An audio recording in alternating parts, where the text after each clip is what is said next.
Okay, welcome back everybody to Coffee and Art in the Morning. I'm Dee Dee, and I had a couple of things here to show and tell before we got started. First off, Lady True North Jan, who lives in Canada, I think she's been here twice, if I'm not sure. I think she's been to in the footsteps of Brother Cadfael in Shrewsbury.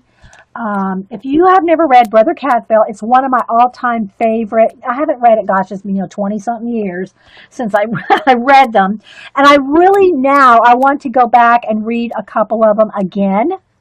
They're older, and if you even if you haven't read the books, you might have seen the PBS series with Brother Cadfael's series. Again, that was probably in the maybe early 90s. I don't even remember when the PBS show came out.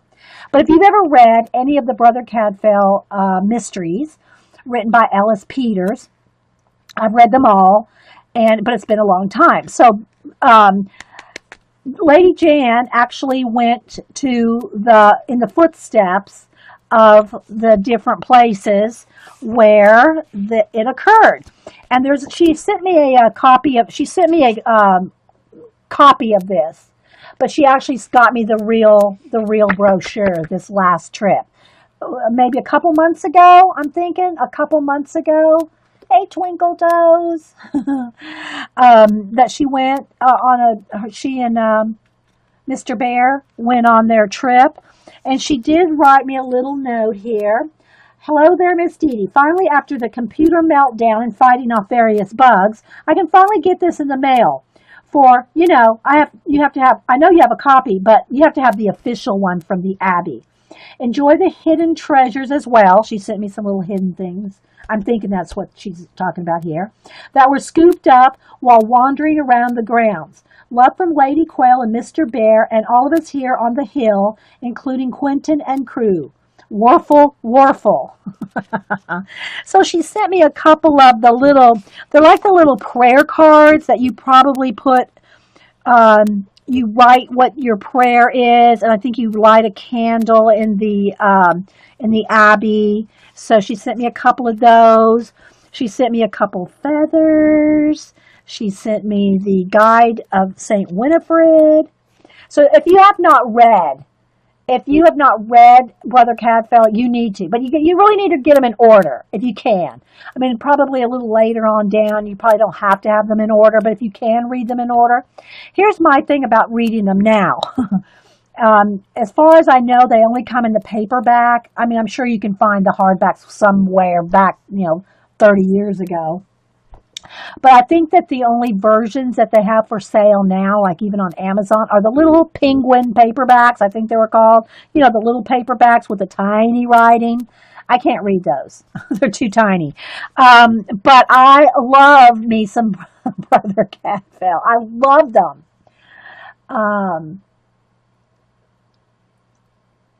She stopped at your house. Oh, that's right, Mad Rat. She stopped at Mad Rat's when she was over there in UK.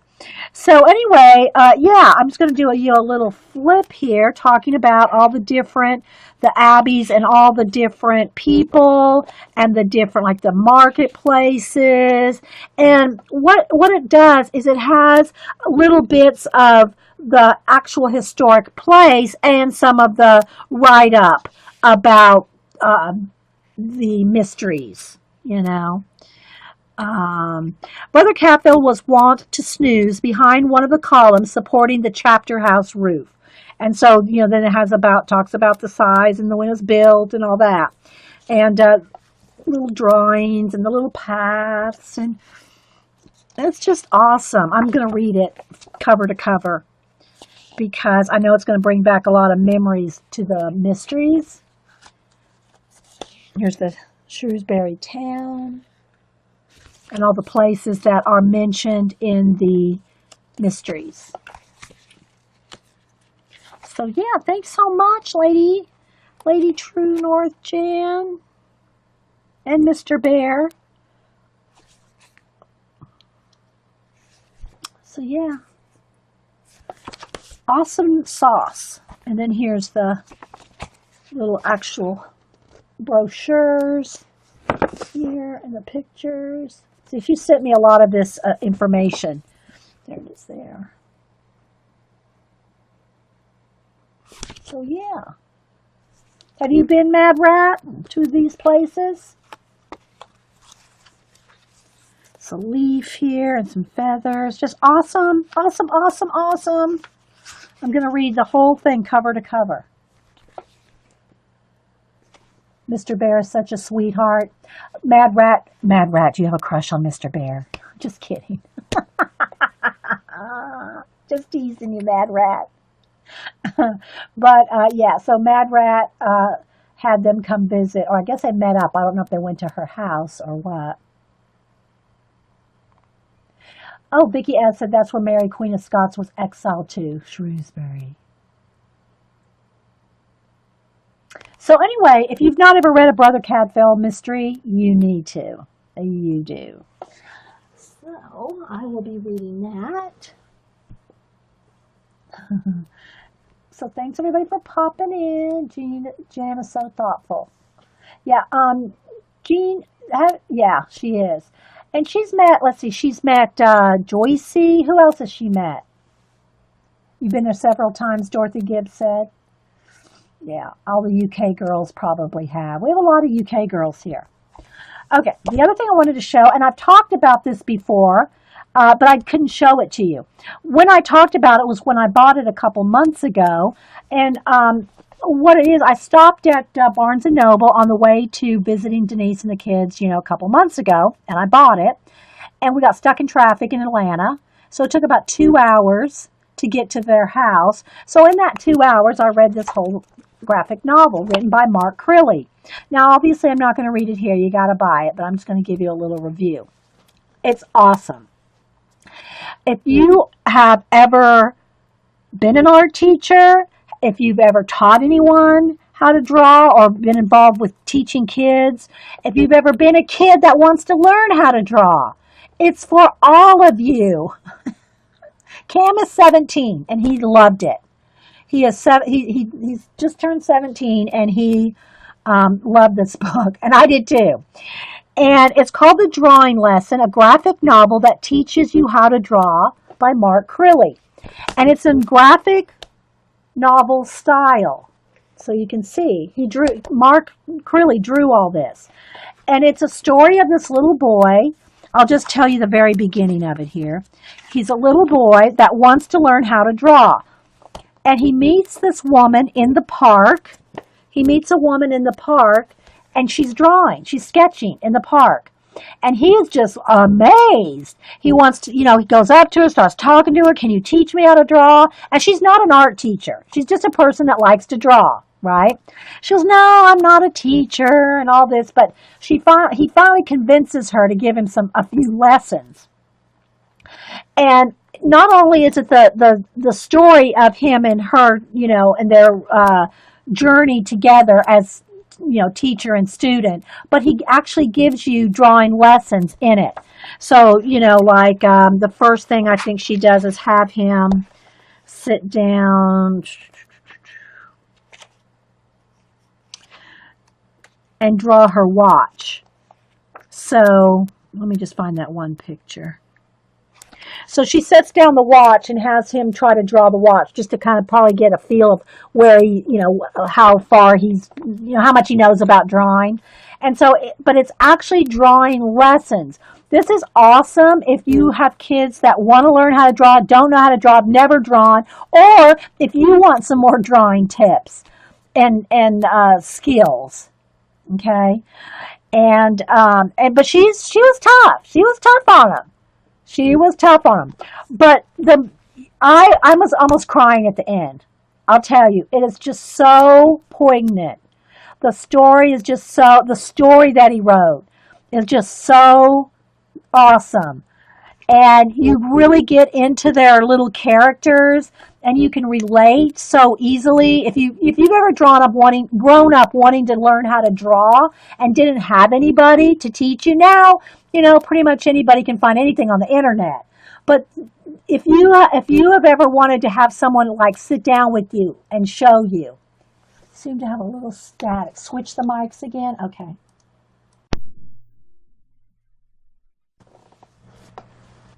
Okay, see if switching the mics has helped.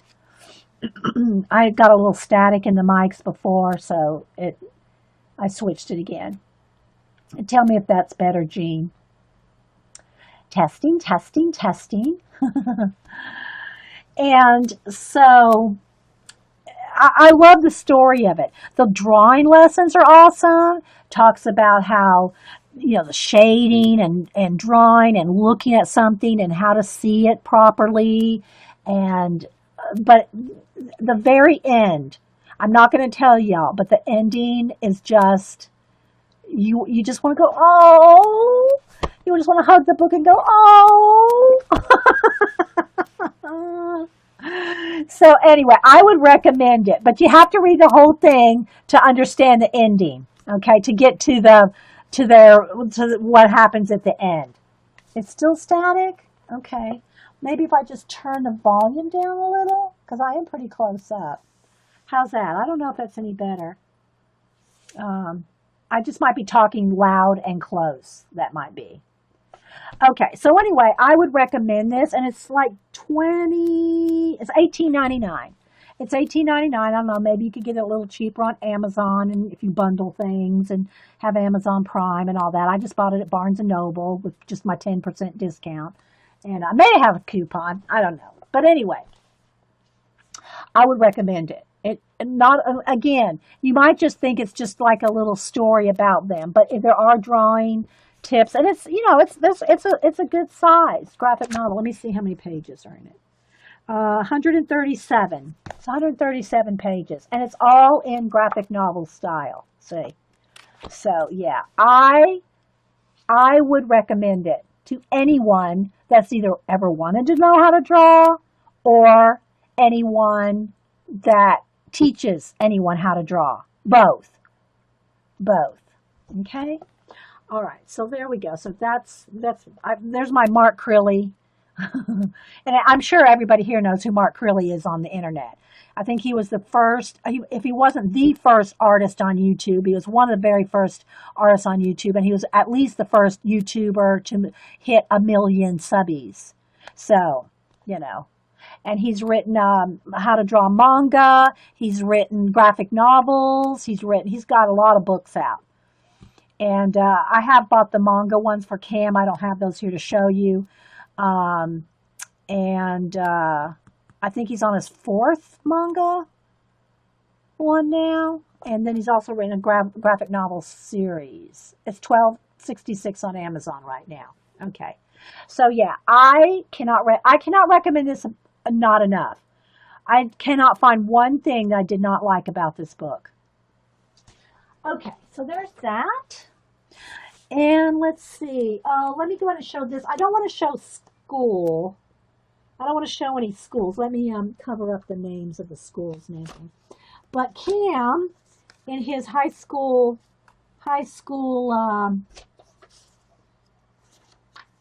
this was spring. This was this was last. This was last year. His last year in school, his school has these. Let me again get all the addresses, and I don't want to show any names or anything, but they have this. I covered up the school names and all, but they publish their own. It's a writing, poetry, art, and photography book. Their high school publishes every year, and so. This is a compilation of the different artists, and again, I'm not going to try to show any names, different artists in their high school, their short stories, their poetry, photography, all done by students. And Cam had one of his pieces in here. So... I mean, the poetry, I mean, I can't believe this is written by high schoolers. I really can't. Some of the poetry and short stories, you really have to be impressed with kids today.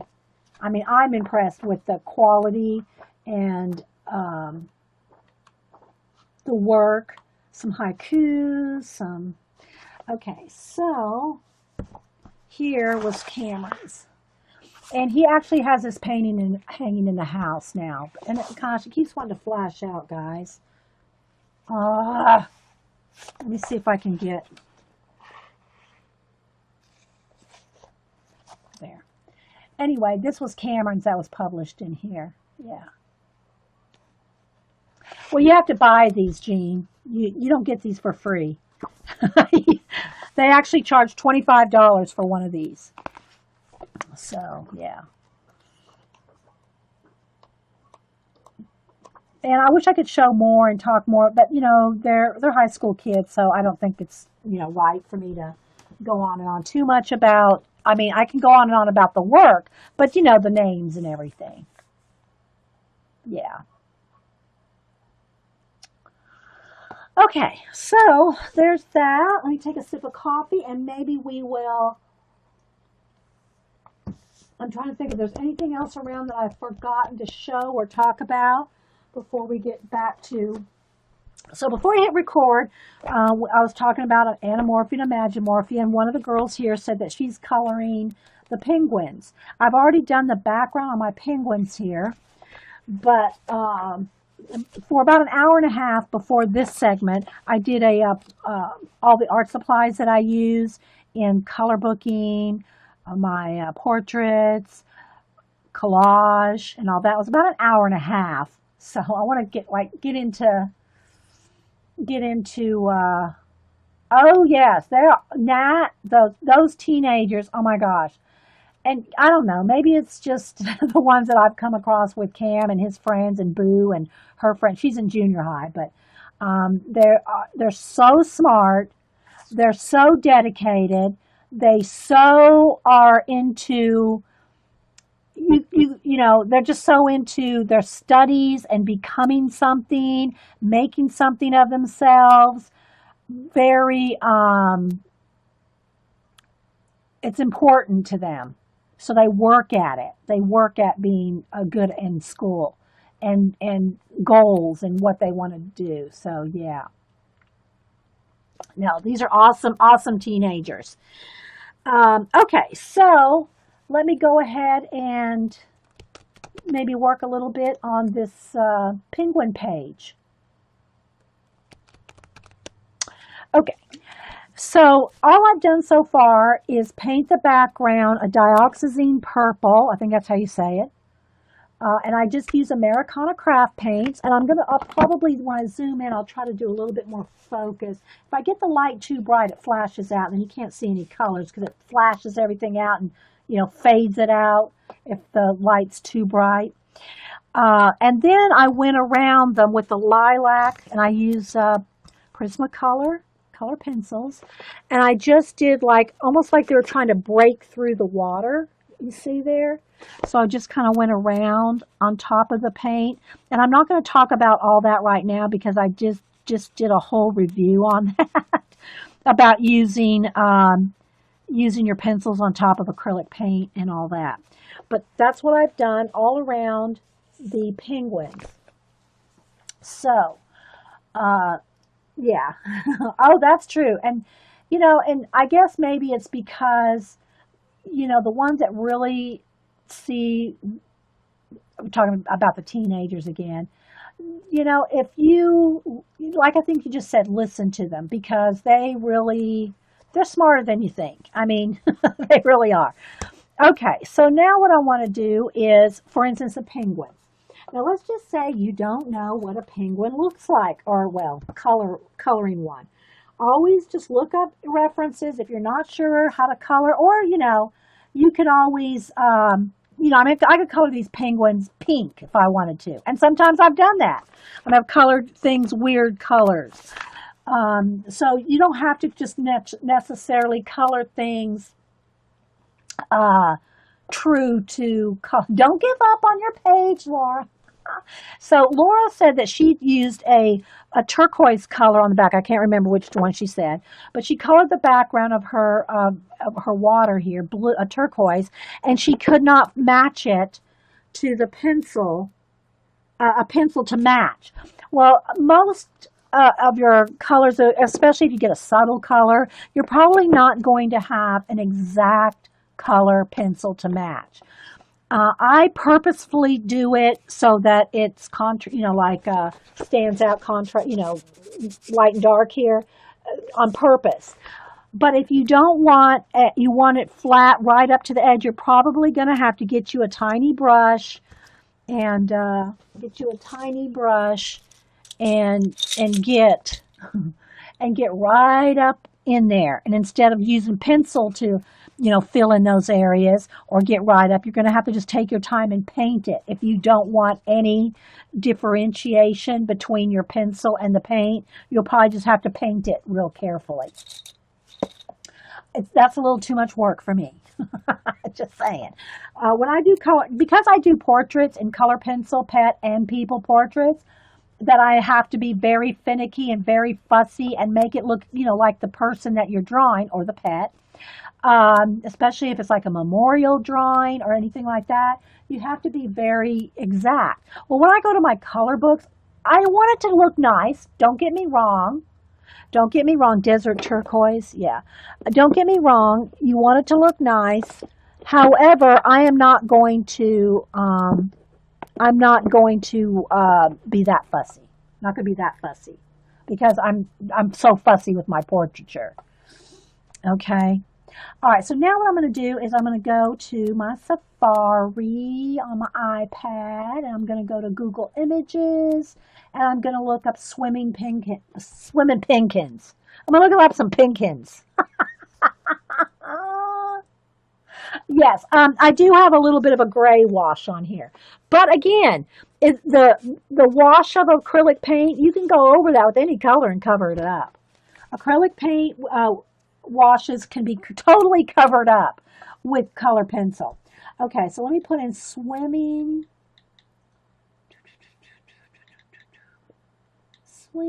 penguins.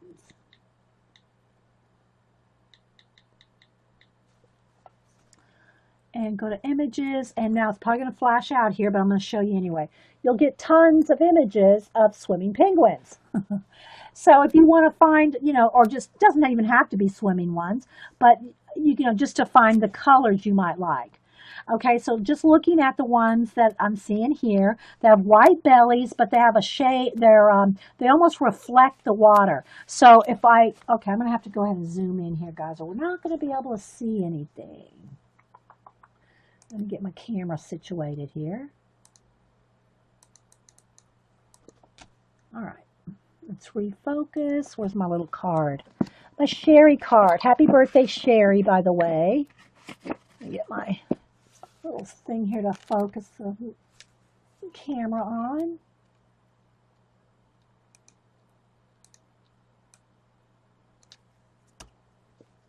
It's pretty good.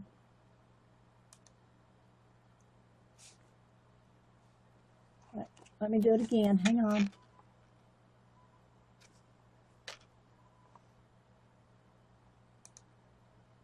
There we go. So if y'all have any questions, put them in caps. If you're watching this on YouTube, this is a live show on Ustream.tv with live people, mostly live people. I love saying that. So if you have any questions, put them in caps. All right, so I already showed in the last segment how I store my pencils, whether it's my flesh tones in one thing here or in bundles like this. I bundle my pencils by color bundles. But yeah, I do have a gray wash on these, but we're going to color them in. So I don't know if I want let's see, they got white around their necks. Some of them have orange on their heads. Some of them have orange. I guess there's different breeds of them. I don't know. But their bellies seem to reflect the water. Like when they're in the turquoise water, Laura, I'm talking to Laura because she's working on these penguins, so I'm going to tell her. So if I do a reflective light of purple on their bellies, it's reflecting the color of the of the light in the water. So yours would be like your light bellies would have teal color to them, not purple. But, you know, like I said, just look some up. All right, so I'm going to grab a couple. Let me get my grays and my blues. I think I want a little bit darker gray blue. Let's see.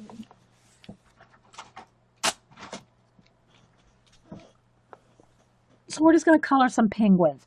Now, again, I'm going to stress that I don't do as much work, say, on these as I would if I was drawing an animal for an animal poster, or if I was doing a portrait of an animal with, like, if I was doing someone's pet penguin, I'd probably use 10 shades of, you know, blacks, grays, all different colors. But for a color book page, I'm not going to that much work, but that doesn't mean you can't. So I'm just going to get a brownish gray, and this is French gray, and then I want a darker gray. I try to tell y'all the colors, but sometimes I either forget or I can't read them because they're sharpened down to nubs. Let's see, I am going to need my lavender. That's violet. Where's my black? I need black.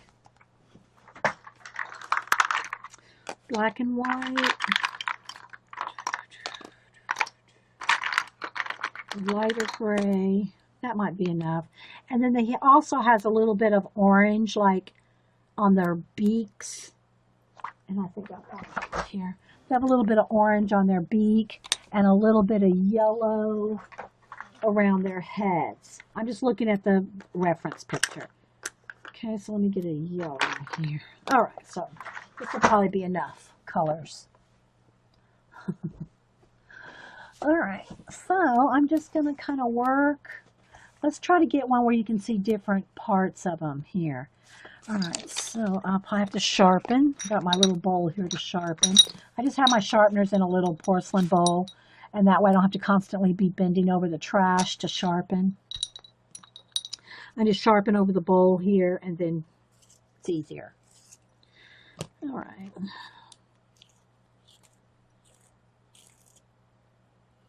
So yeah, if y'all have any questions, just put them in caps. All right. Oh, I need black. Here's my black. So black. All right, so I'm going to start with the little bit of yellow that they have kind of like around their head and under their, hopefully y'all will be able to see, like this area here on top of their head's yellow. They have a little bit of yellow on top. And again, I'm not trying to necessarily do penguin portraits.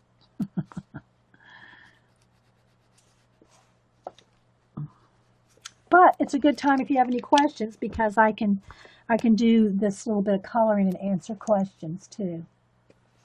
All right, so usually when I'm just coloring by myself, I'll do this. I'll just go through all the different areas that are the same. It just kind of makes it, I don't have to think so much about where every little bit is. If I'm, yeah, a sharpener ashtray. Yeah, there you go. It's actually a porcelain, you know, you could do paint in. So I'm going to put a little here, a little there. I'm just going to add a little bit of yellow under each one and on the back of their neck.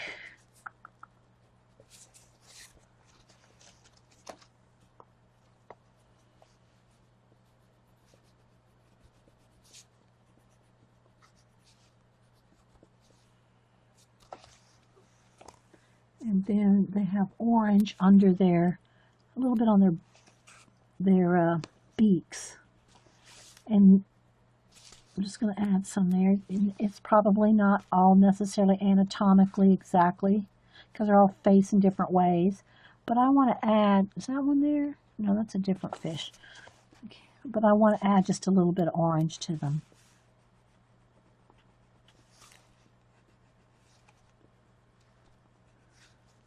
Even though it's probably only on the bottom that you'd see that. So the yellow is, I think it's just lemon yellow, but I can't see it sharpened down. Then it's just plain orange. Then I have a French gray. It's French gray, what percent? 70%. Then I have French gray, 90%. Then I have, I think this is, I don't know, sharpened off. See, that's one of the things, guys, about me using color pencils. Unless I just get all brand new pencils every time I color, they're sharpened off sometimes. But anyway, what I'm trying to do here, guys, just so that you can do it yourself, is I'm looking at the picture of the reference of one. So I gotta say, unless somebody asks me, or if I run out of a pencil and need that exact color, do I ever even look at the numbers or the names of the pencils? I never look at the number or the names. I just look at the color. That's all I look at. Even in my portrait work, I just look at the color. Is this the color I need? Is this the shade I need? I don't look at the numbers or the names. So it's, I try to tell you if I can, but if it's sharpened off, sorry. Okay, so now I'm going to get the white, and I'm going to just kind of blend in their little bellies. And this is a good example of how, like, here's the acrylic paint wash on him there. See how I went out of lines right there? I don't really care about that because your white pencil will cover it up. Any color will cover it up. All right, so I'm just going to add a little white to where I put the yellow on their belly. Just kind of blending in a little bit of that yellow. I'm trying to stay zoomed in, and at the same time,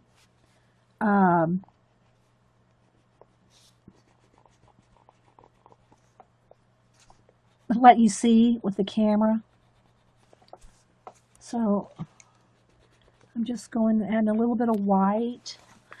But because the colors of the water are reflected in them, I'm going to use the purple instead of like a blue. Like they have a blue and a gray reflective on their bellies in the photographs because the water's blue and it's like reflecting the same color. Because mine are in, hang on guys, my messages froze. Because mine are in purple water, I'm going to put purple in theirs, in their shadows and reflected areas. Okay.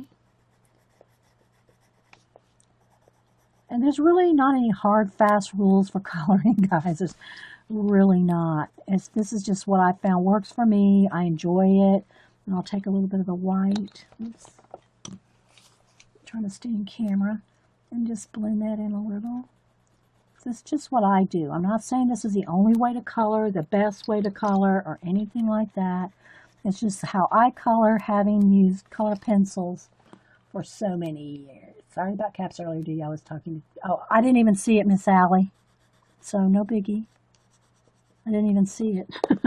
My chat froze up for a second, so I lost a few comments. Oh, well, good. I hope it's helpful.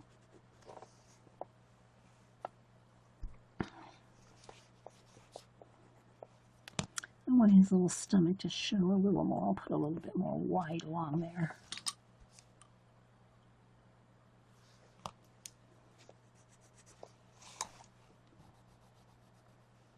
I'm just trying to stay in camera for you guys. So I'm just doing their little bellies first. And see, their tails just turn into these wavy things. So kind of like I showed you how I did the fire waves on the castle page, you could turn yours into purple if you want. If you want your water waves to be part of the purple, let me go back over here where the orange one is, where my castle is. So you can see here on this one, all my water in the Kerby just his you know, doodle designs. He always has this watery wave looking stuff. Well, see how I turned mine all into fire right on this one? Um, well, Blondie, it is rough. Look.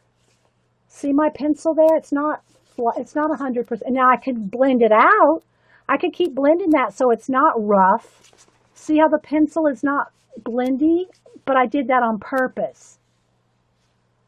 I'm not quite sure what you mean.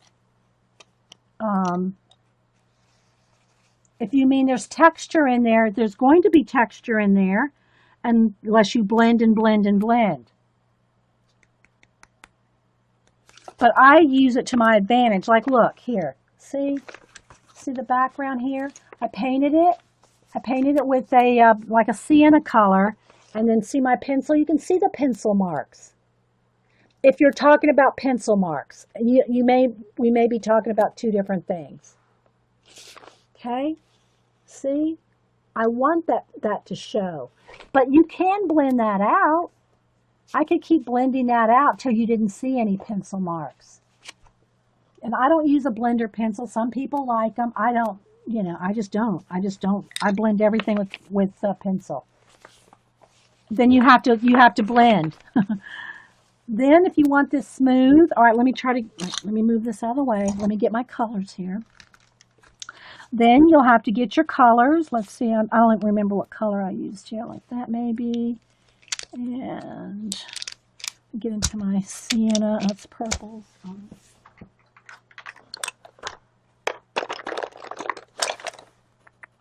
That's pretty close. Then what you have to do is blend, just like I do on portraits. I blend and blend and blend and blend and blend and blend and blend and blend. That's the thing. That's what takes the longest in portraits is the skin. I might have 20 layers of skin color, maybe more, to get it completely like, you know, smooth with no pencil marks. It takes a lot of blending. So, you know, like right here, I'm going to try to see if maybe you can see. So like here's some orange or red where I'm going on top of the sienna. Then you'll have to go in here with your sienna and just start blending. And if you don't want any of your color, your paint to show, if you're going to blend out so much that your paint doesn't show, you're going to be here a while. You're going to be here quite a while. But it has to be, I'll tell you the trick to blending is light layers. You can't just bear down and try to color it in. We'll never blend that way. You have to just do it light layers. So there's one light layer, and you just keep blending until you can't see any lines anymore. And I don't even know if that's showing up.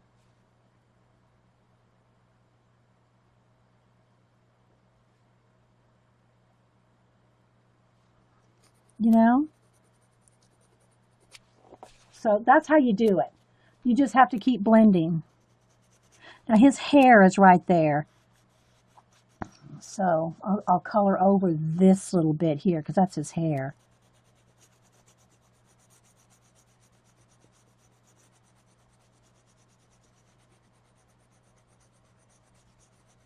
I don't even know if you can see. Yeah, lots of layers. Lots of blending layers. You just got to keep going back and forth. I'm just using 2 colors. You can use 10 colors, like in flesh skin. Okay, so you just got to keep blending. Keep on blending. I like the pencil line. Well, see, you like the pencil lines in mine. Well, but I just like it like that. Like, let's see. Where's my moth? Oh, well, here's some smoke. This is purposefully done to make it look like smoke. See how I left it all rough around the edges? Doesn't mean I can't go in there with a little bit more darker gray in there too, but I like that. And in this particular book, I'm trying out all different kinds of backgrounds. All different kinds of backgrounds to, you know, colors.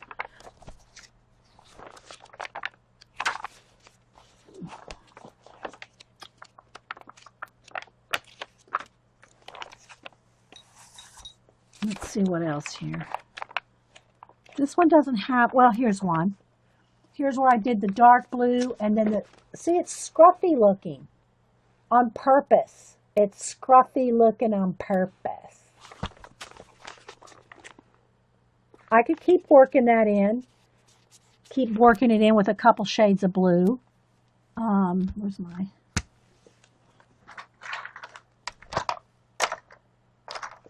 I think this is the blue I used.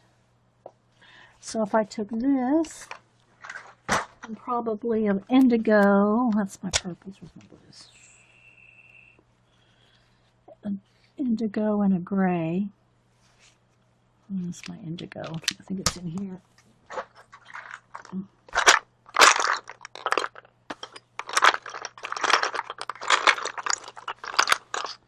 My indigos, I put blue like this. I put blue tape around it because it looks just like a black pencil. And then maybe a gray, a dark gray. Let's see this one maybe.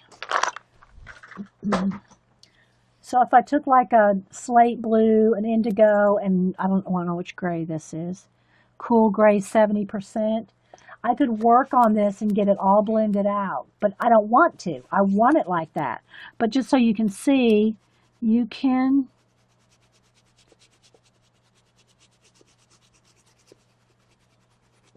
get it to blend so that you don't see any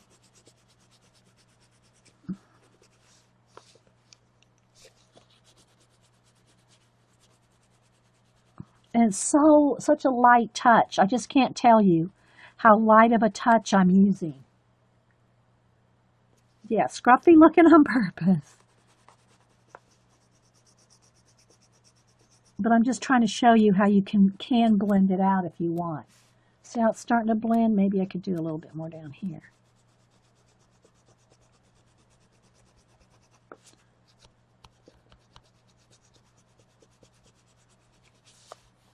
Can you see the difference between that and that? Kind of a little bit lighter here around this fish. Let's just keep blending.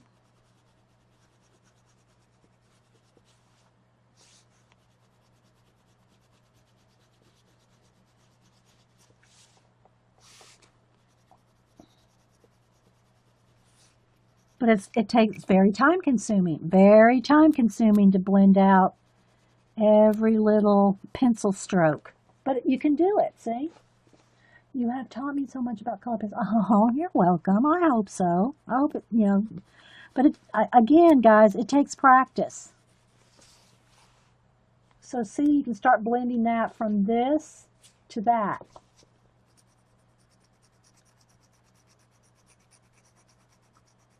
And there's nothing wrong with taking your time and doing this, if that's the look you want. But like I said, guys, I do color pencil portraits, commissions, and so when I sit down with a color book, I don't want to work at my color books. I don't want it to be work, you know? I want it just to be whatever I feel like doing at the time. But you see how it went away? Now I can go back with the light blue and lighten it up if I want, and just keep. But the only way that it works, the only way all this blending works is light layers. And I know I say it over and over and over, but it just, you have to have a light touch or you're not going to get that blend. But you see how it's rough here? I did that, I want it like that. But you can get it to this point just by, you know, constantly blending. See? I hope that was helpful. All right, back to the penguins. Oh, here, this is the one I was looking for. See how rough I did this one on purpose? I wanted this actually to look scribbly because these are going to be mechanical bugs, and I just wanted them to look like they were quaking. You want me to do that again? And to get that quaky look, I did this on purpose. Now I might go in there and do it even a little bit tinier, like maybe, let me get it.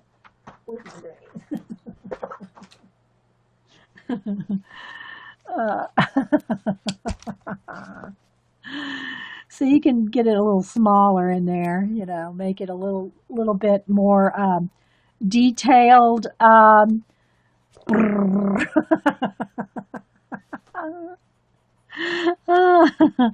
But I see. I wanted it to look like that. I'm trying. What I'm trying to do throughout this whole book is have all different kinds of like a bug zapper.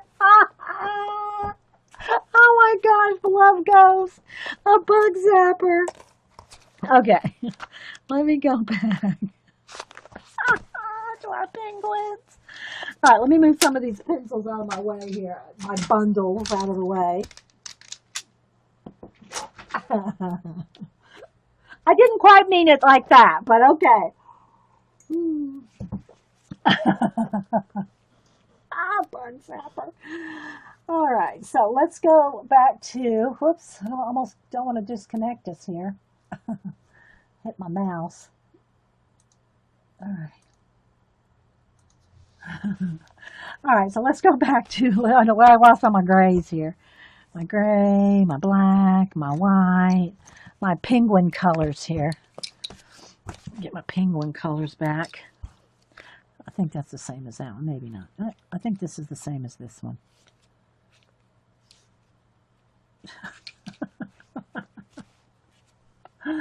All right, so let's go ahead and let's color one here.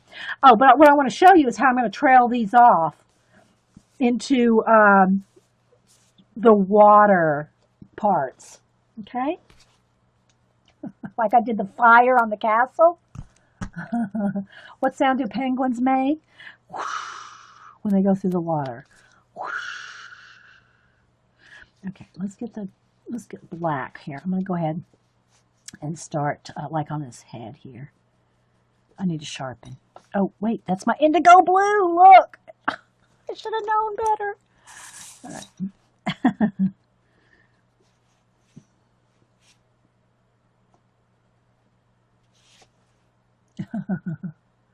Please let us know what sounds. Yeah, that's what sounds they make. The whoosh of them going through the water. Okay, and then their little beaks have orange in them, mostly underneath, but even these here I want a little bit of orange just to give them a little oomph. Okay. And their heads are pretty, you know, their heads are pretty black, although they would have a little bit of light. And again, instead of using blue as a shadow color or a highlight or a contrast, you know, a color within them, I'm using purple because my penguins are going to have, they're going through purple water, and so I'm blending them with purple instead of, normally I would probably blend them with blue, like a slate blue. But they're going to have purple.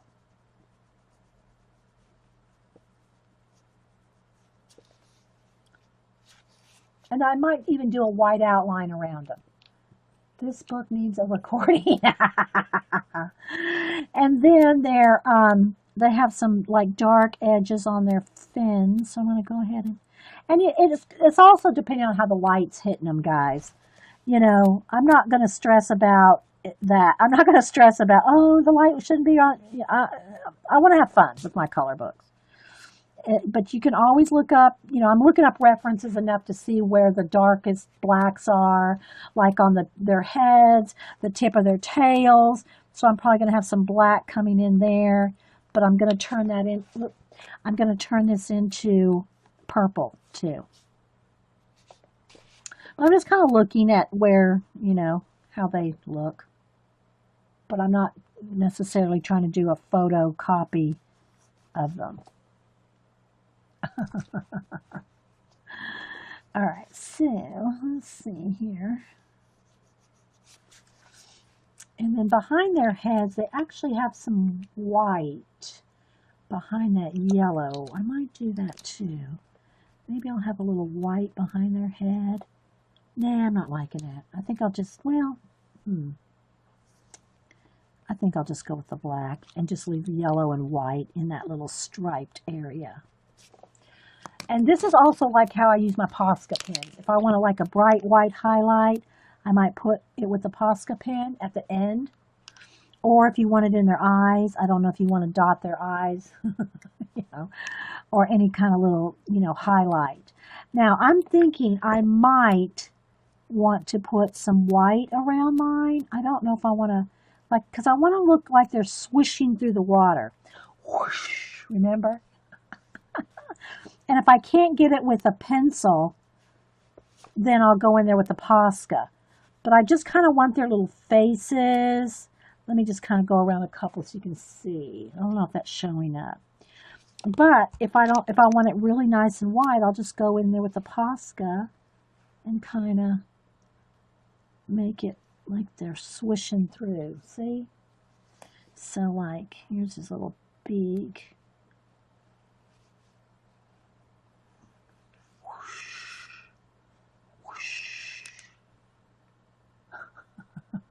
And I might even just do some little whooshes. We can do whooshes. Whooshes.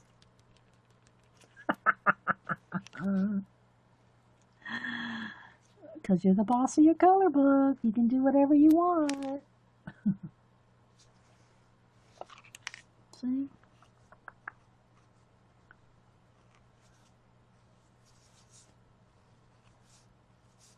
You can even make some swirls if you want. Swirling through the water.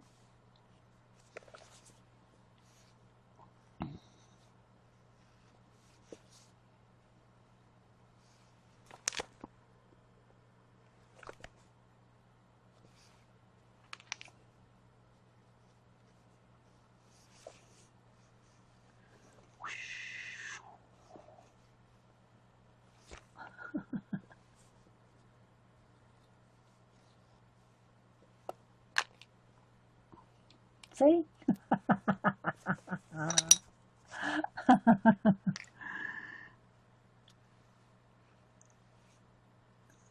And really, this should be a final touch. You should be doing this at the very end when you're, you know, done doing the coloring. All right, let's go back to coloring and at least get one penguin colored in here. All right, see, let me get in here with a little bit of gray.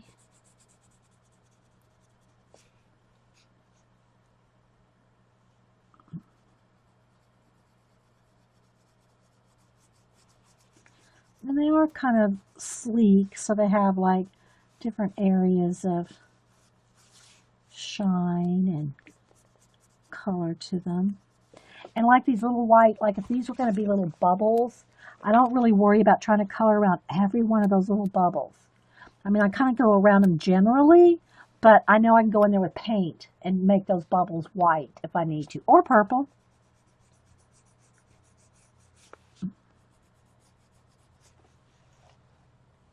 Okay, where's pencils all rolly?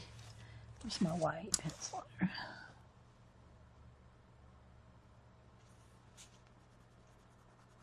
Oh, I want some purple in him. I forgot.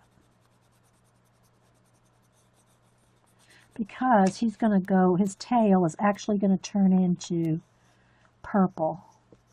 I'm going to have, I'll probably go in here with the lightest purple on the water waves. So just like I did the fire in the castle, I'll probably do purple and gray waves in here. And you can also use, don't forget to use your markers. I will probably want to do at first a nice light layer. Let me see if I can just carry one all the way through to the back here. If you have any questions, put them in caps. I'm just sitting here babbling. Not really, just chatting with you guys. All right, let's see. That wave goes there. You gotta kind of look, and like I said, if you kind of sometimes have to guess where that wave was going, but don't worry, Kerby is not going to email you and say that wave didn't go right there.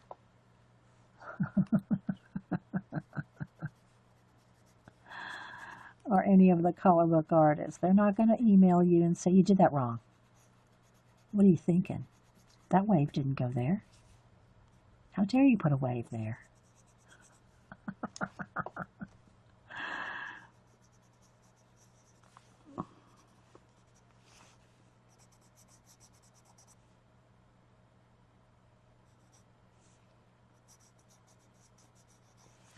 But my penguins are all flowing into that. They're like turning from the water into the penguins. So I want their tails to look like they're coming out of that. All right, so I put some more gray in there. At least at the start. See?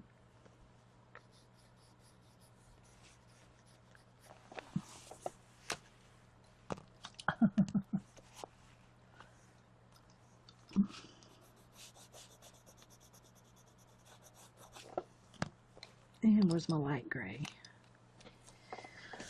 I probably threw it back in the bucket here.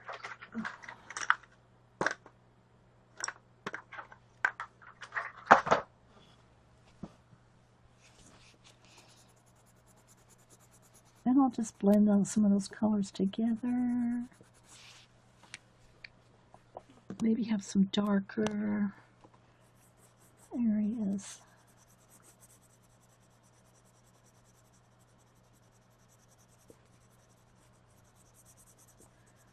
Again, spend as much time as you want. It's your color book.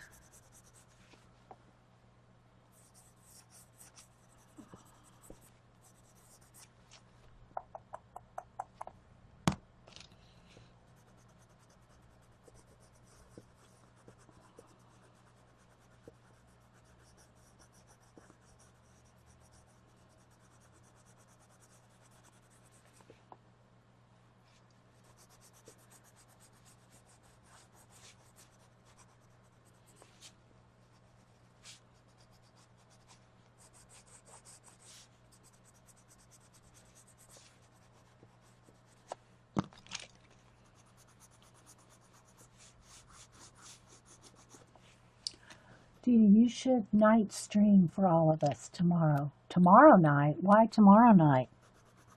Night stream? I don't night stream. I very rarely night stream. It's hard for me to see color at night. Even with daylight bulbs, it's still... And you got to remember, guys, I get up at, you know, way early. I get up very, very early. So... I'm not much of a night person anymore. I used to be a night owl. And I can still, you know, stay up till 10, 11 sometimes, if I'm in bed, watching TV or something. But for the most part, I'm a morning, you know, we get up so early. Hubster gets up at 4:30 and goes jogging. All right, let's see.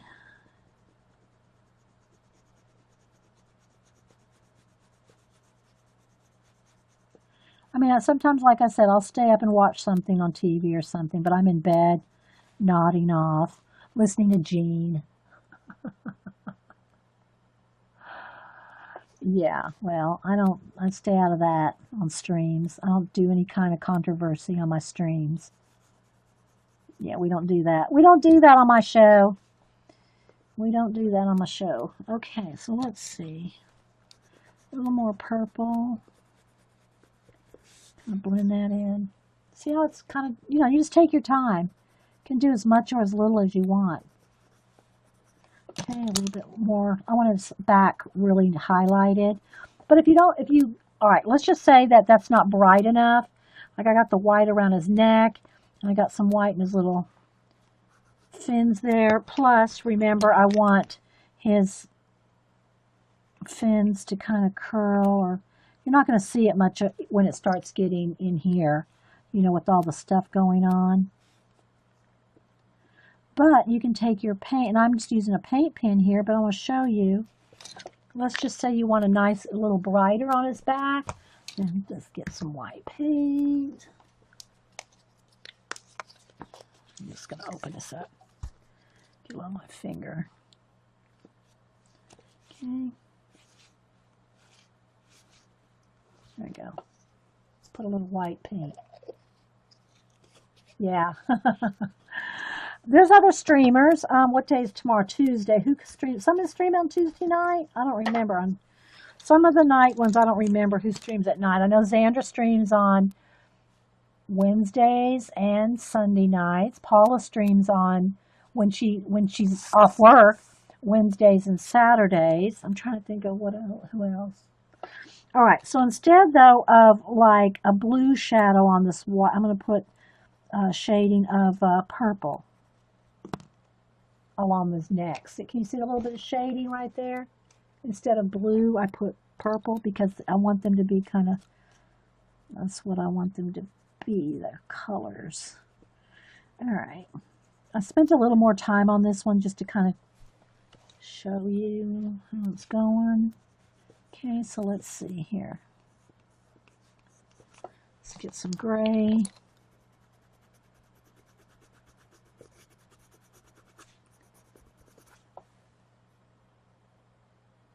Bye, Carol Renee. You're welcome. Thanks for stopping in. And then again, when I get to the point where his tail and all is going into there, you can use a couple things. All right, for instance, like the bubbles on his back here, I might go in here with the white paint. Again, this would be toward the end. You know, when you really get down to the doing all these little details. But I just want to show you how it would look when you start doing that. And you can add your own. There's a few more there. But, you know, add your own if you want. Let's see, maybe a little bit on his little fin there. You can shade those or shadow them if you want the bubbles to really pop on the water flow through his body, you know.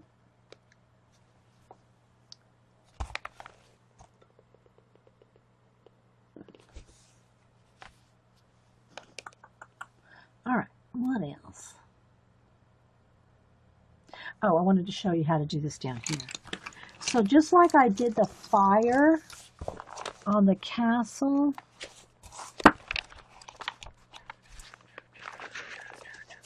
I did a lot of this with marker. So again, I told you all about using the, bring this over here. I use the Crayola bullet tip markers. So you can see how I just kind of did some, well, not those colors, but let me get my yellow and red and orange here. You can go in there with markers. I don't know where my orange is. It's here somewhere. And go in there and do a lot of those kind of things with markers. So that's what I'm going to come over here and do with the penguin. And just test your markers. Like back here is where I'll test. That's not going to be dark enough.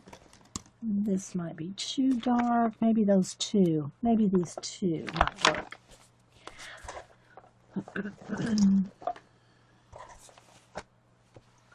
So you see how I kind of lightly colored in the lavender where all the water is going to go? And that's what I'm going to do everywhere. Where all the water flow, those little, they can almost look like clouds. They can look like water. They can look like fire. But they're kind of standard in his backgrounds with all the little elements. All right, here's a big one right here. That's a good example. Let's use this one here.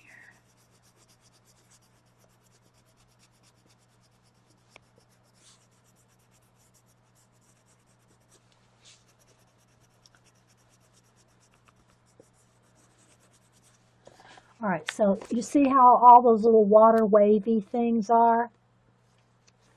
Where the penguins are almost turning into those.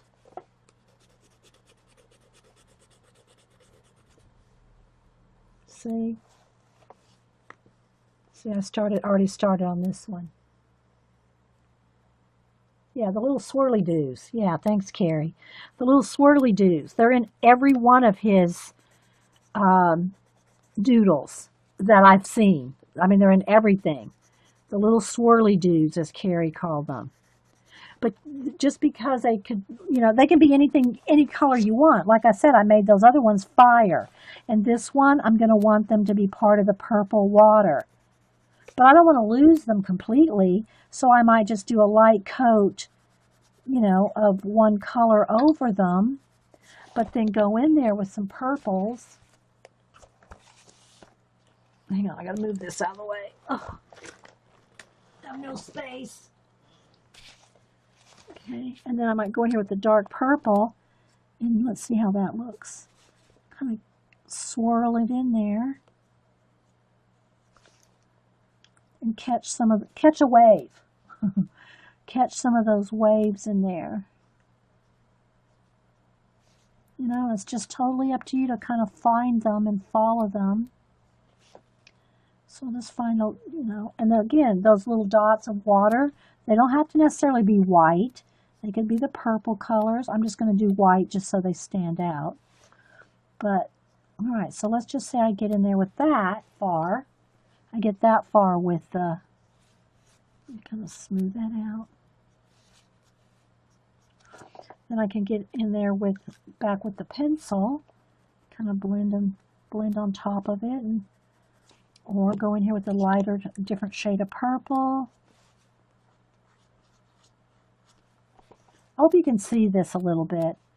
So essentially, what I'm doing is just putting some different shades of purple going through all the fish. Now, you may want to do all the little fish first, before you find all the little waves.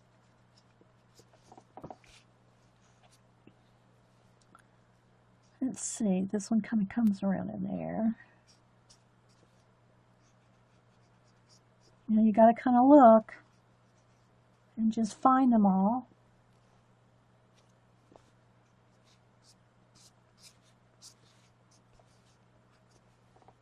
You get an idea? Know what I mean, Vern? And then after you do that, if you want to have some highlighted areas, like with your white Posca or white paint or any color actually, you can get in there with a brush or your Posca pen, and you can get a few little waves going in there, and you can get those little bubbles to stand out.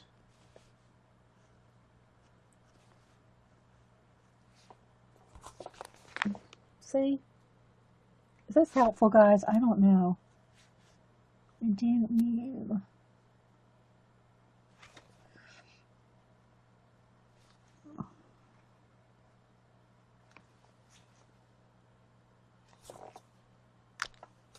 So yeah, add more or less of the bubbles here and there. I really shouldn't be putting these on because I have to still color behind, but there's some more up here. This will be that light purple again. Where's my lavender pencil?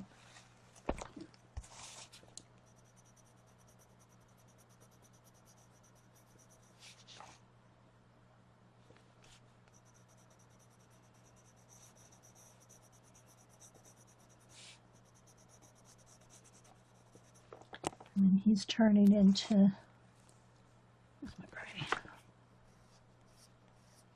So we've got another one right here.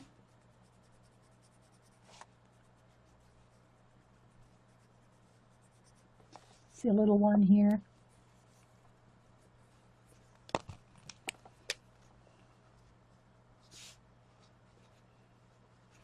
Because I want my penguins to be more on, the purple rather than the blue.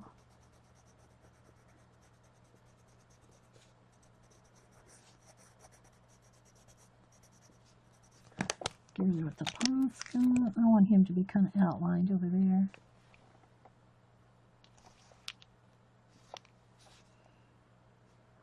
So anyway, guys, any questions? Laura, is she still here? Get some ideas for your penguin page. The reason I did this one is because somebody is working on it, and they asked how I was tackling it.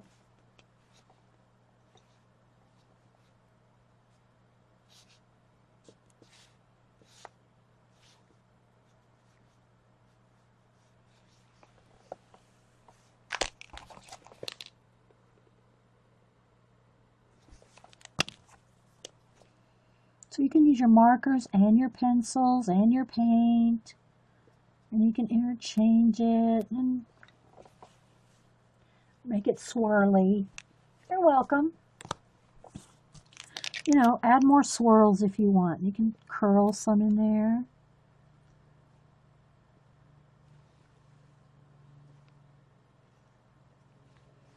I don't want it to look like a leaf, but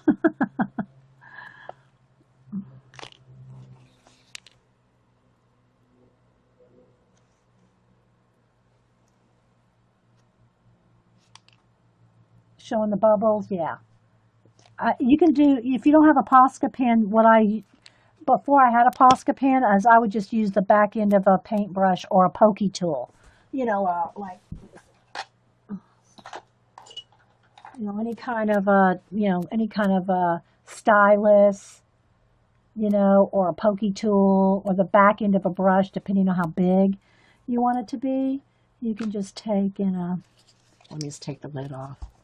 And you can, you get tiny, tiny little dots. So you can just get in there with white paint.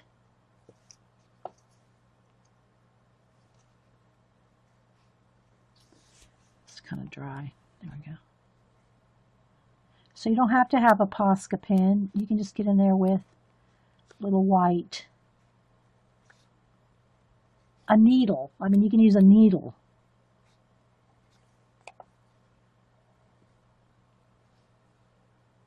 Or splatter. You can just splatter it with a brush. Yeah, you can use a white gel pen. Now, how well your gel pen's going to use, we talked about that earlier too. This is, well, that's a silver. Hang on, let me find a white.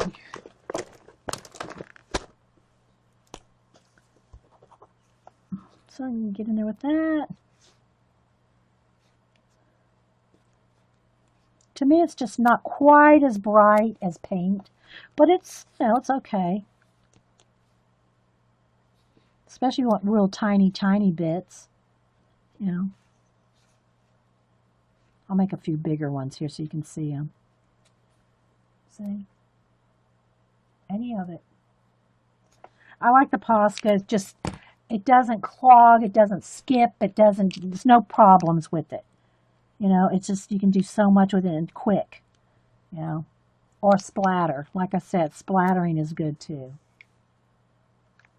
But all this that I just did, guys, right here, all that little white bit, personally, I would wait till you had everything else colored. I would color all the penguins, all the other fish, all the purple water, then add all the marker to it, and this would be the last thing I would do, the very last thing. It's like the icing on the cake.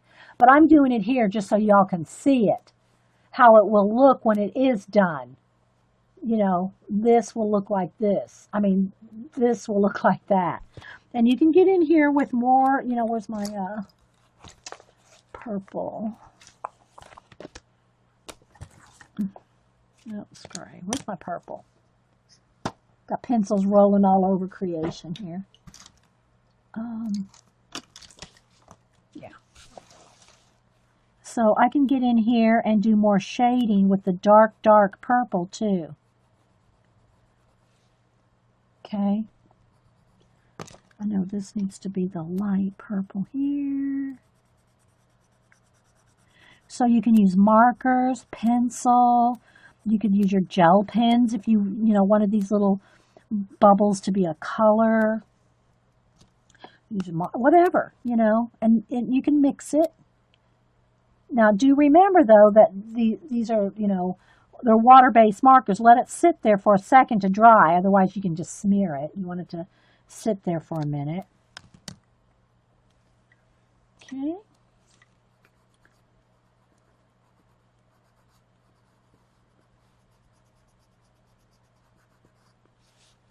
And just continue on. Okay, any questions, guys? I've been here about an hour and 15 minutes working on this. Where's my black?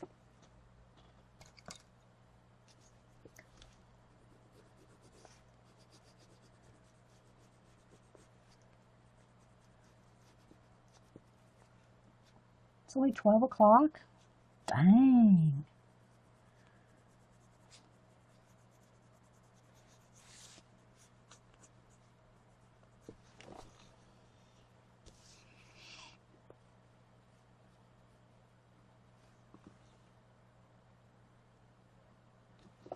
So, yeah, so that's that. Just keep working on that, just like I did over here on the fire in the castle. So you can see this is what it looks like when you start, and it's kind of hard to see all those, you know, what I'm going to have be fire. And then here's what it looks like when you do get that background colored in.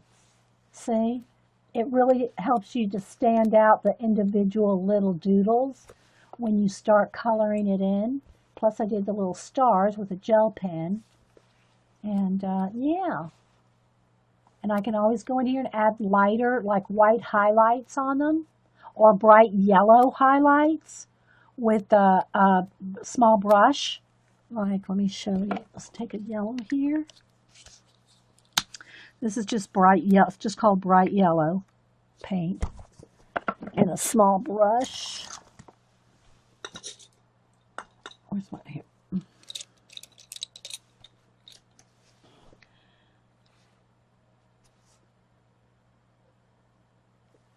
Thank you for the fun. You're welcome.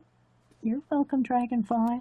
And you can get in here, and I think I'm going to add a little bit of white to that. It's a little opaque. The yellow.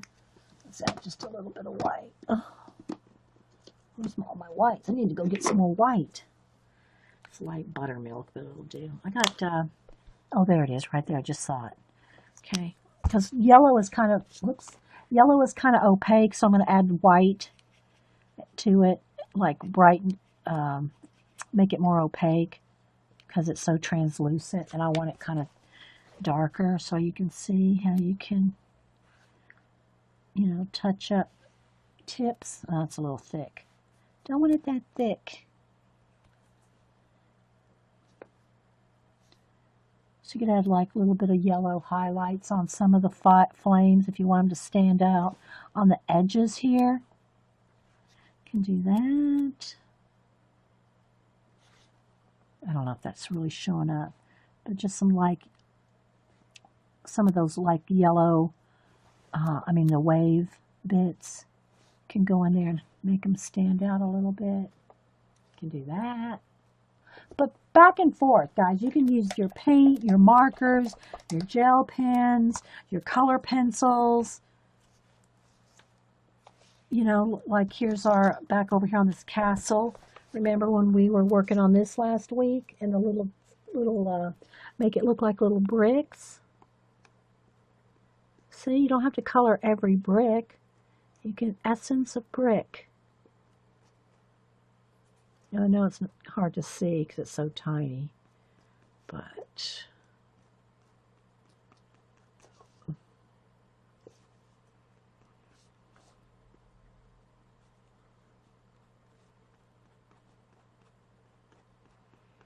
just see if you'll have any questions or anything. Again, there's tons of people coloring in color books on YouTube. You'll get tips from everyone. Everybody's got their own little tips and tricks and things that you can do to, you know, make them better. And so make sure and Google it or search it.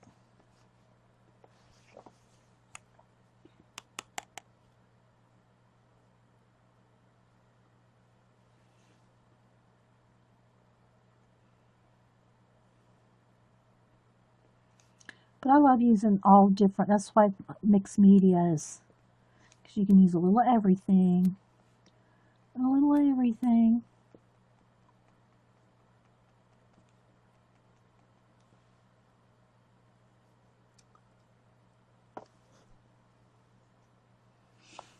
I don't see any questions or anything. I guess everybody's just chatty. Chatty Cathy.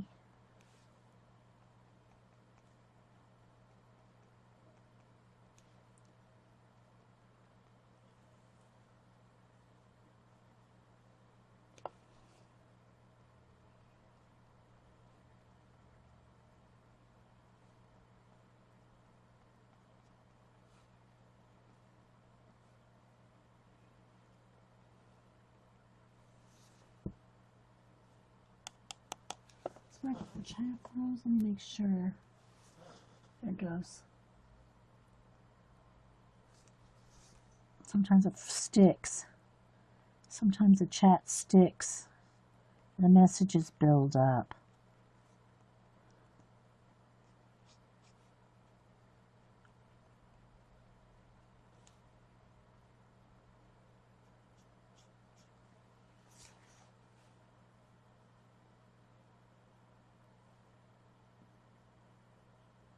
Oh, I didn't see Vicky BR leave. Vicky, Alligator Vicky. Anybody see how she was doing?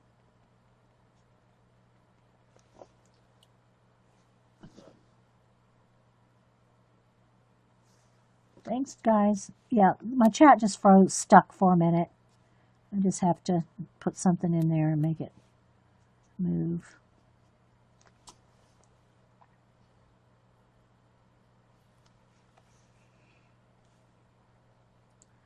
But you can take as long or as little as you want. If my mods are here, Carrie's here, Janet's here, Sherry, y'all want to do a couple of giveaways of my art, my Happy Meal collection that are all, in the sleeves already? I sent out a bunch last week. I'm trying to send out, some all month long. They're already bundled. I already have a bunch made. As long as my mods are here to help me herd cats. I love saying that. Because it's like herding cats to do giveaways.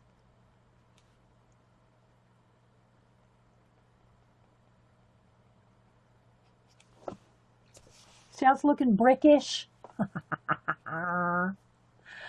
Get out your cat herding gloves, Carrie.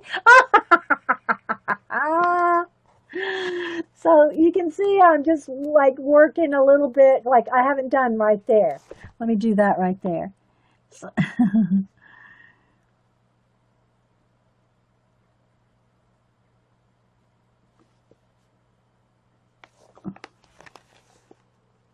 and then what I'm doing on the little shingle roofs is with the, where is it? There was a blue color I had here.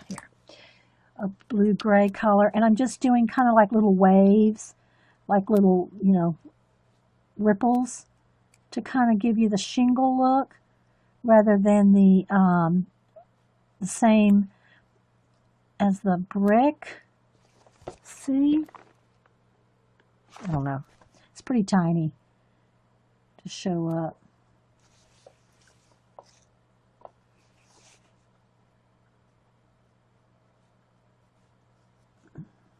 And you can spend more time.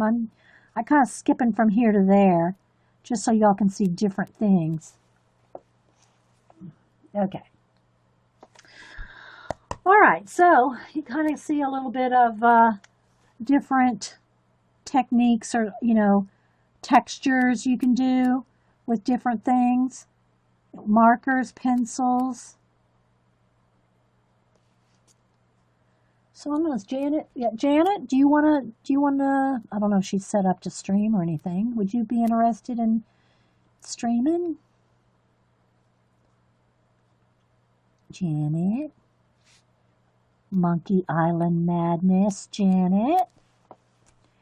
Let's see if we can get her to stream after I do a giveaway. What do y'all think? Y'all start Trick her heading her. I mean, asking her politely. Hi, Marilyn.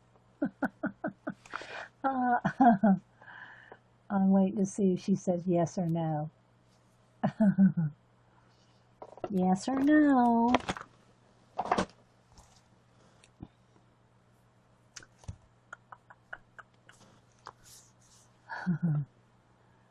All right, so let me go to random.org here. Did we get an answer from her?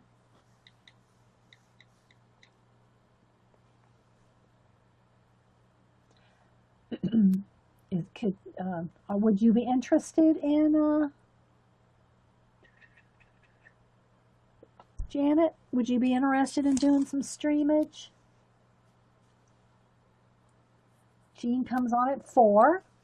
Usually I stream, I'll stream sometimes up till 3 o'clock. But kind of, I think I'm kind of done today, other than a giveaway or two. So does that mean it's not working, Janet, or it is working? All right, let me pick a couple here. All right, let's go ahead and back up. Beep, beep, beep, beep, beep. All right, let's refocus. Let's focus.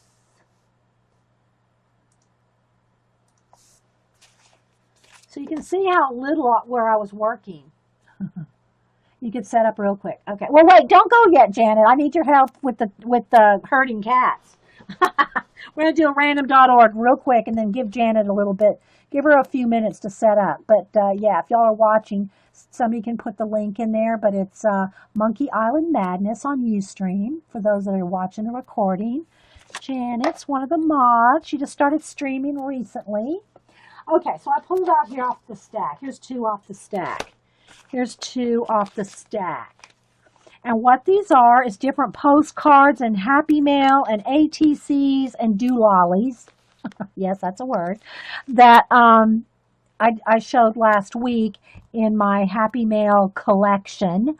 That I've kept, if there was a note attached to it or a letter, I've cut that off and re-signed the back if there art from anybody. But you saw how many boxes and boxes of this I have, and it's just sitting in boxes and doing no one any good. So if, different letters and postcards and things that have been given to me that I haven't been able to give away fast enough, then I'm putting them, or I put them in these little sleeves, and I'm sending them out and folding them up. Like, for instance, this. I'd have to take this out, fold this up like this, and so it'll all fit in one envelope like that. Then when you get it, you can put it all back together any way you like. Streaming in about 30 minutes. Okay, that sounds good, Janet. It gives me time to go eat and maybe come turn you on while I'm watching. All right, so here's how it works. Any giveaways. And if you're watching on YouTube, I do want to do more giveaways. I might just surprise some of you. I just might surprise some of you that are commenting, like I did Marilyn. They're always commenting, saying nice things, and, I might message you and say, can I get your address? Would you like some Happy Mail? So you just be aware you might get a surprise just because you're on YouTube. But here, with 100 people here or so, we're going to do a random.org. Random.org. I'm going to bring up the little generator right here. Okay, so how it works, let me move it until I get ready to hit generate. How it works is don't do anything yet. Don't do anything yet. Let me find my marker. When you see me type in the word go, put in a number between 1 and 100. The 2 people closest to whatever number random.org generates, the 2 people closest without going over, I'm going to send them each a packet of cards and, whatever goodies are in here. Okay? 2 people closest without going over. Okay. Numbers. Everybody put in a number now. Yeah, if you see numbers flying by, it's time. Okay, everybody put in a number, and then when I say stop, Then, well, when I type in stop, then we'll generate a number and the two people closest without going over. Might get more nice comments than ever say that. Well, I don't mind sending out some special happy mail to the YouTubers. Give them a little surprise. Like we can surprise you here because y'all are here live. So yeah. So give everybody a minute or two.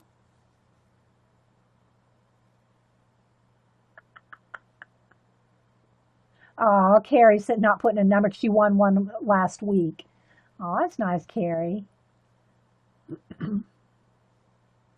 But if you win one and you don't think you're going to use it, just then, if I send it to you, feel free to pass it on to somebody else. Use it for your own giveaway or your own rack, as we call it, random act of kindness. If you're not going to use it, send it on to somebody else. We're regifting. Oh, I know, Jean. I know. Jean goes, not that you don't deserve those nice comments. Jean and I can tease each other. We really can. It's fun. All right. I'm not seeing any more numbers. So let's hit the stop button. All right. So let's generate a number. Here we go. The two closest without going over. Here we go. Let's generate. 54. 54. The two people closest to 54 without going over. Without going over. That's just the way, it's just the easiest rules here to do. We don't have too many, but we're going to do one giveaway, two giveaways. So if my mods and I will look and see who are the two closest people, and there's, 4 or 5 people looking to make sure. I always make sure that at least 2 or 3 mods have agreed on the two so that we don't get any,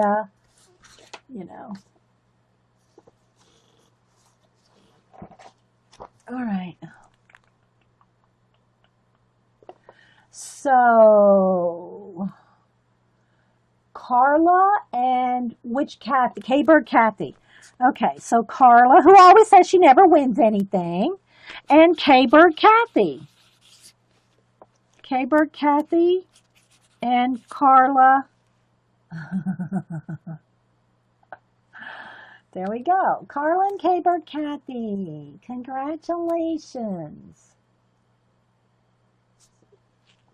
What were their numbers? Can y'all tell me their numbers? What were their numbers, Carrie?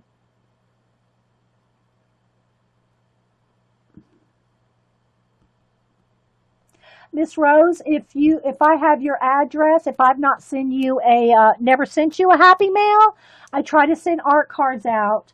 You have to email me your address though, and I cannot promise when. I've got 10 people here waiting for art cards because I have to make them before I send them out. But I'm happy to put you on the Carla and Laura. Well, there was another one. Carla went over. Okay, well, who else then? Who is Laura? Okay. Laura had 49. Well, what were their numbers? What were their numbers, guys?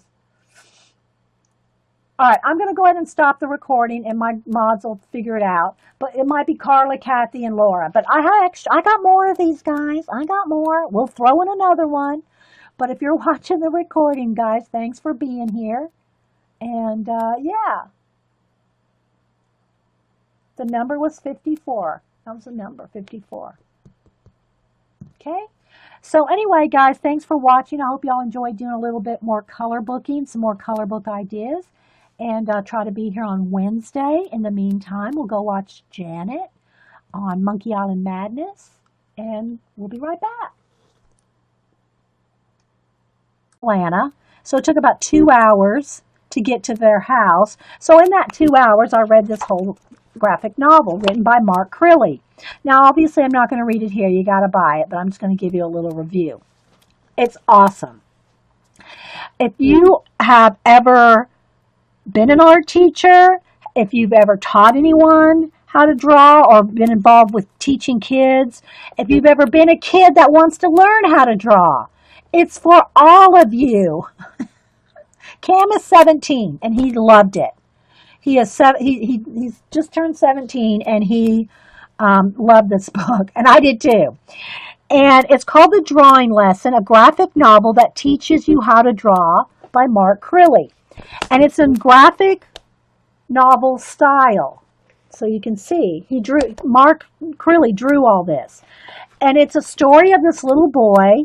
I'll just tell you the very beginning of it here. He's a little boy that wants to learn how to draw. And he meets this woman in the park.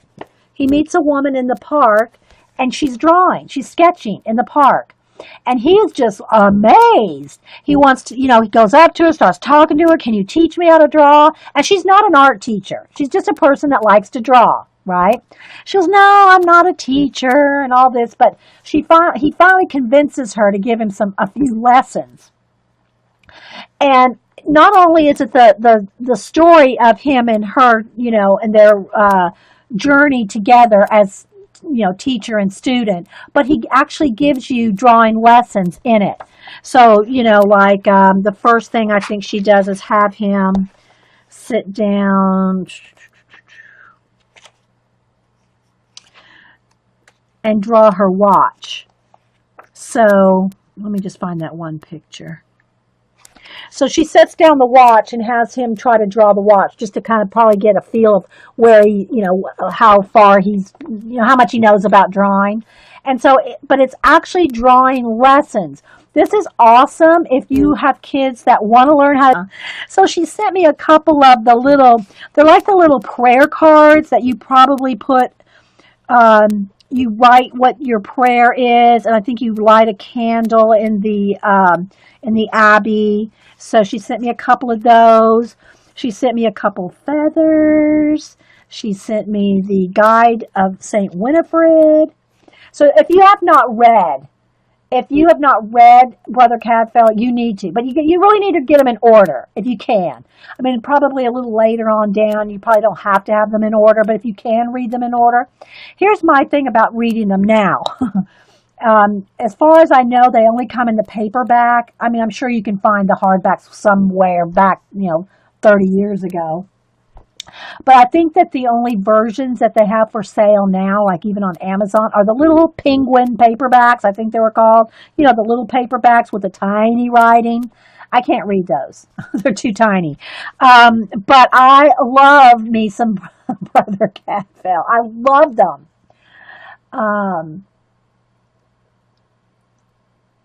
She stopped at your house. Oh, that's right, Mad Rat. She stopped at Mad Rat's when she was over there in UK.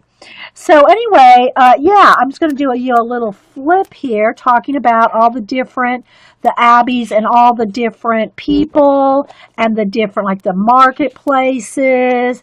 And what it does is it has little bits of the actual historic place and some of the write-up about the mysteries, Brother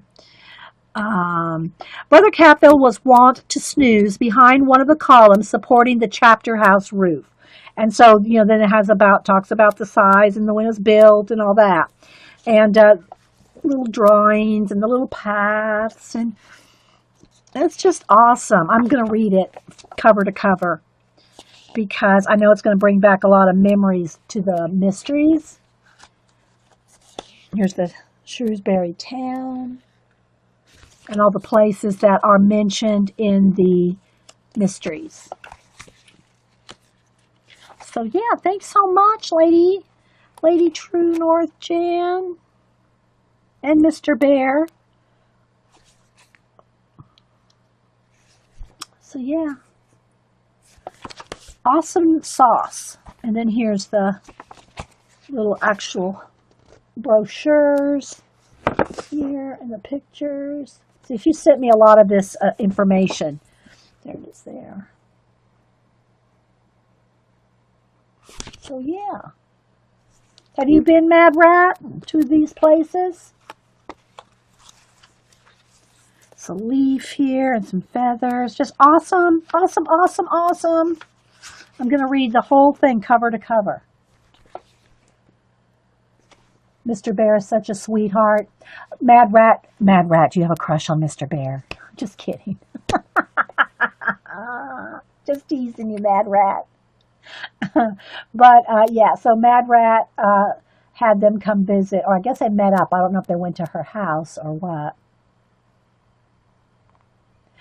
Oh, Vicky S. said that's where Mary Queen of Scots was exiled to, Shrewsbury. So anyway, if you've not ever read a Brother Cadfael mystery, you need to. You do. So I will be reading that. So thanks everybody for popping in. Jan is so thoughtful. Yeah, Jean, yeah, she is. And she's met, let's see, she's met Joycey. Who else has she met? You've been there several times, Dorothy Gibbs said. Yeah, all the UK girls probably have. We have a lot of UK girls here. Okay, the other thing I wanted to show, and I've talked about this before, but I couldn't show it to you. When I talked about it was when I bought it a couple months ago.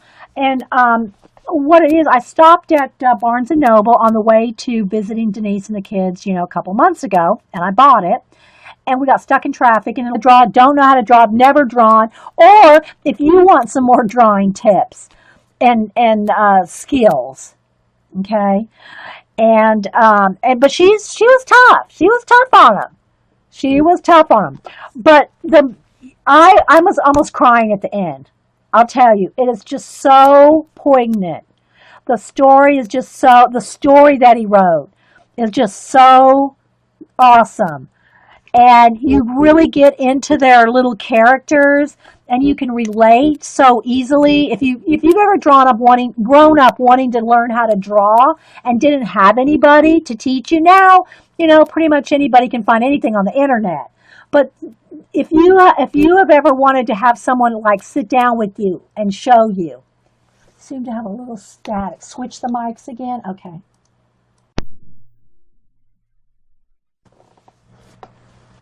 Okay, see if switching the mics has helped. I got a little static in the mics before, so I switched it again. And tell me if that's better, Jean. Testing, testing, testing. And so I love the story of it. The drawing lessons are awesome. Talks about how the shading and drawing and looking at something and how to see it properly. But the very end, I'm not going to tell y'all, but the ending is just, you just want to go, oh, you just want to hug the book and go, oh.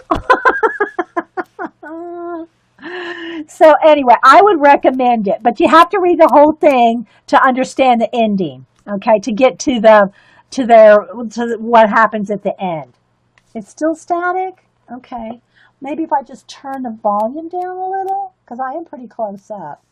How's that? I don't know if that's any better. I just might be talking loud and close. That might be. Okay, so anyway, I would recommend this, and it's like 20. Okay, welcome back, everybody, to Coffee and Art in the Morning. I'm Dee Dee, and I had a couple of things here to show and tell before we got started. First off, Lady True North Jan, who lives in Canada, I think she's been here twice, if I'm not sure. I think she's been to in the footsteps of Brother Cadfael in Shrewsbury. If you have never read Brother Cadfael, it's one of my all-time favorite. I haven't read it, gosh, it's been 20-something years since I read them, and I want to go back and read a couple of them again. They're older, and if you haven't read the books, you might have seen the PBS series with Brother Cadfael's series. Again, that was probably in the maybe early 90s. I don't even remember when the PBS show came out. But if you've ever read any of the Brother Cadfael mysteries written by Ellis Peters, I've read them all, but it's been a long time. So Lady Jan actually went in the footsteps of the different places where it occurred. And she sent me a copy of this, but she actually got me the real brochure this last trip. Maybe a couple months ago, I'm thinking a couple months ago. Hey, Twinkle Toes. That she went she and Mr. Bear went on their trip. And she did write me a little note here. Hello there, Miss Dee Dee. Finally, after the computer meltdown and fighting off various bugs, I can finally get this in the mail. For, I know you have a copy, but you have to have the official one from the Abbey. Enjoy the hidden treasures as well. She sent me some little hidden things. I'm thinking that's what she's talking about here.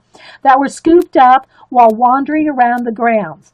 Love from Lady Quail and Mr. Bear and all of us here on the hill, including Quentin and crew. Warful, Warful.